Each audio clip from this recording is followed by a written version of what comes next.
Hello दोस्तों, कैसे हैं आप सब। उम्मीद करते हैं कि सब बढ़िया होगा। दोस्तों, आज की इस वीडियो में हम आपको एक ऐसे खजाने के बारे में बताने जा रहे हैं जिससे शायद आज तक आप अनजान होंगे। आज की वीडियो आपको रामायण काल में ले जाएगी, जिसके साक्ष्य आज भी मौजूद हैं। एक ऐसी रहस्यमय गुफा जिसके बारे में कहा जाता है कि वहां सुग्रीव का खजाना रखा हुआ है, जिसे एक इच्छाधारी बंदर अपनी पहरेदारी से उसकी रक्षा कर रहा है। जी हाँ दोस्तों, हो गए ना आप हैरान। चलिए आज हम आपको इसी बारे में जो भी शंका है आपके मन से दूर करते हैं। वीडियो शुरू करने से पहले आपसे रिक्वेस्ट है कि अगर आप इस चैनल पे नए हैं तो प्लीज वीडियो को लाइक और चैनल को सब्सक्राइब जरूर कर दीजिएगा, ताकि हम ऐसे वीडियोस आपके लिए बनाते रहें। दोस्तों, 5000 सालों से ये इच्छाधारी बंदर सुग्रीव की गुफा में रखे गुप्त खजाने की रक्षा कर रहा है। इस रहस्य का पता कैसे और किसको लगा, क्या वो इस खजाने को अपने कब्जे में कर पाया या नहीं, आज इन्हीं सभी बातों से पर्दा हटाया जाएगा। दोस्तों, इस वीडियो को बड़े ध्यान से और अंत तक जरूर देखिएगा। माना जाता है कि रामायण में जिस ऋषिमुख पर्वत का उल्लेख मिलता है वो आज की तारीख में कर्नाटक राज्य के हम्पी में है। वहीं पर वानर राज सुग्रीव और बाली की राजधानी किष्किंधा नगरी बसे हुए थे। यहाँ स्थित ऋषिमुख पर्वत पर आज भी वो गुफा मौजूद है जहाँ वानर राज सुग्रीव अपने मंत्रियों सहित रहा करते थे, और हनुमान जी ने श्री राम और श्री लक्ष्मण जी को सुग्रीव के साथ भेंट इसी गुफा में कराई थी। ये वही गुफा है जहाँ सुग्रीव ने माता सीता को खोज निकालने का शपथ लिया था। इस गुफा का अपना एक अलग पौराणिक महत्व है। इस गुफा के और भी कई रहस्य हैं। ऐसा कहा जाता है पिछले 5000 साल से आज भी एक इच्छाधारी बंदर इस गुफा में मौजूद खजाने की रखवाली करता है। ऐसी बहुत सी घटना वहां हुई है जिससे ये बात साबित होती है कि सुग्रीव की गुफा के अंदर एक अकूत संपदा से भरपूर खजाना छुपा हुआ है, जिसकी रखवाली 5000 साल से एक इच्छाधारी बंदर कर रहा है। यहाँ के स्थानीय लोगों का कहना है कि अक्सर इस बंदर को गुफा के अंदर देखा जाता है। दोस्तों, सुग्रीव की गुफा को देखने के लिए लोग बहुत दूर दूर से आते हैं। ये बहुत ही पवित्र जगह है क्योंकि यहाँ साक्षात भगवान श्री राम के चरण पड़े थे। इस गुफा में आकर भगवान श्री राम और राम भक्त हनुमान दोनों का आशीर्वाद लिया जा सकता है। वैसे भी जहाँ श्री राम के चरण पड़े हों वो जगह किसी खजाने से कम नहीं है। हिंदू धर्म मानने वालों के बीच ये जगह बहुत ही पवित्र मानी जाती है। ऐसा कहा जाता है कि यहाँ आने वाले भक्तों को भगवान श्री राम कभी खाली हाथ वापस नहीं करते हैं। यहाँ आने वाले भक्तों की सारी मुरादें पूरी होती हैं। दोस्तों, आज से लगभग 20 साल पहले सन 1990 में ऐसा क्या हुआ जिसके कारण सरकार को इस गुफा को हमेशा हमेशा के लिए बंद करना पड़ा। आज से लगभग 20 साल पहले की बात है। सुरेश और पूजा नाम के पति पत्नी इस गुफा में आए। उनकी शादी को 10 साल हो चुके थे। शादी की 10th मैरिज एनिवर्सरी पे ये पति पत्नी इस गुफा में घूमने और श्री राम का आशीर्वाद प्राप्त करने के लिए आए हुए थे। इस गुफा में आते ही इन्हें एक अलग ही अलौकिक शांति का एहसास हुआ। उन्हें ऐसा लगा कि वो पुनः रामायण काल में आ गए हों। सुग्रीव के उस गुफा को अच्छे तरीके से देखने के बाद सुरेश और पूजा अपने घर पे आ गए। रात्रि के समय पूजा को एक सपना आया कि सुग्रीव की गुफा में बहुत सारा खजाना दबा हुआ है। चूंकि वो सपना उसे सुबह के ब्रह्म मुहूर्त में आया था, इसलिए उसे लगा कि वो सपना सच हो सकता है। पूजा ने अपने पति सुरेश को इस सपने के बारे में बताया और कहा कि उन लोगों को सुग्रीव की गुफा में जाना चाहिए और अपने स्तर पे उस खजाने के बारे में अधिक जानकारी के लिए प्रयास करना चाहिए। हो सकता है कि हमारी पूरी जिंदगी बदल जाए। दोस्तों, ये घटना 1990 की है।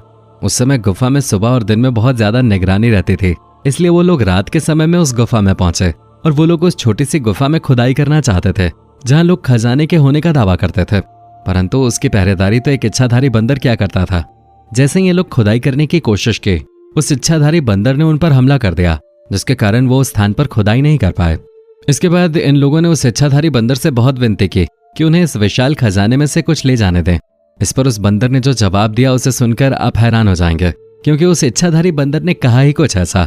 इच्छाधारी बंदर ने उन लोगों को ये कहा कि मैं इस खजाने की रक्षा नहीं कर रहा हूँ, बल्कि इस खजाने से लालची लोगों की रक्षा कर रहा हूँ, क्योंकि ये खजाना शापित है। जो भी इसे चुराएगा या धोखे से ले जाना चाहेगा उसका जीवन नर्क से भी बदतर हो जाएगा। बंदर ने लोगों को बहुत समझाया, लेकिन कहते हैं ना दोस्तों कि लालच बहुत ही बुरी चीज है। इस लालच में फंसकर वो लोग उस गुफा के दूसरी ओर एक और जगह पर खुदाई करने लगे। जब उन्होंने थोड़ी देर खुदाई की, उन्हें वहां कोहिनूर जैसा एक हीरा मिल गया, जिसे लेकर वो अपने घर आ गए और उस हीरे के कारण उनकी जिंदगी आलीशान हो गई। अब दोस्तों, कर्नाटक राज्य के हम्पी क्षेत्र के लोगों का इस गुफा के साथ बहुत ही ज्यादा गहरा लगाव था। उन्होंने एक निश्चित स्थान पर खुदाई देखी तो उन्होंने तुरंत इसकी जानकारी पुलिस को दी और अपराधी को पकड़ने की मांग रखी।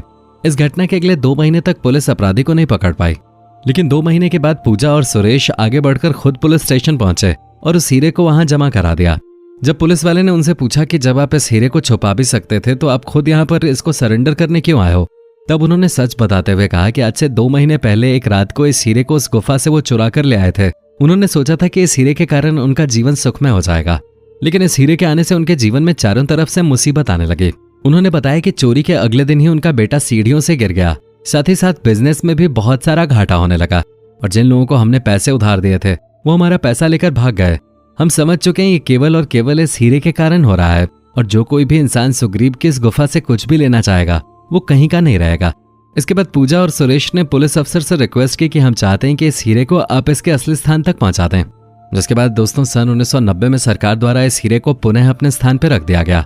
उस समय वहां पर वो इच्छाधारी बंदर मौजूद नहीं था, लेकिन लोगों का कहना था कि वो एक इच्छाधारी बंदर है जो अदृश्य और अन्य रूप धारण करने की क्षमता रखता है।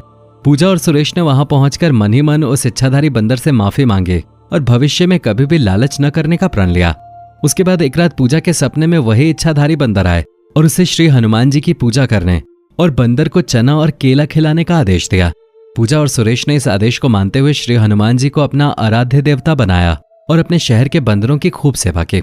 जिसके बाद उनपे से खजाने का शाप धीरे धीरे समाप्त हो गया और उनका जीवन पहले की तरह सामान्य हो गया। तो दोस्तों इस तरह कभी भी अपनी लालच को अपने ऊपर हावी नहीं होने देना चाहिए। पूजा और सुरेश तो इस मुसीबत से निकल गए, लेकिन ऐसा मौका हर किसी को मिले इसकी गारंटी नहीं है। इसलिए लालच से जितनी दूरी बनाकर रख सकें उतना हम सबके लिए बेहतर है। सरकार द्वारा सन 1990 में सुग्रीव की गुफा को हमेशा हमेशा के लिए बंद कर दिया गया ताकि इस तरह की घटना दोबारा वहां पे न हो और न ही हमारी भारतीय संस्कृति के साथ खिलवाड़ किया जाए। ये गुफा हमारे देश की धरोहर है जिसे हम सभी को बचाना है। तो दोस्तों कैसा लगा हमारा आज का एपिसोड हमें कमेंट करके जरूर बताइएगा। हमें आपके कमेंट्स का इंतजार रहता है। दोस्तों उम्मीद करते हैं कि आपको हमारा ये एपिसोड पसंद आया होगा। दोस्तों अगर आप हमारे चैनल पर नए हैं तो प्लीज चैनल को सब्सक्राइब जरूर कर दीजिएगा, क्योंकि हम आपके लिए रोज ही इस तरह के वीडियोस बनाते रहते हैं।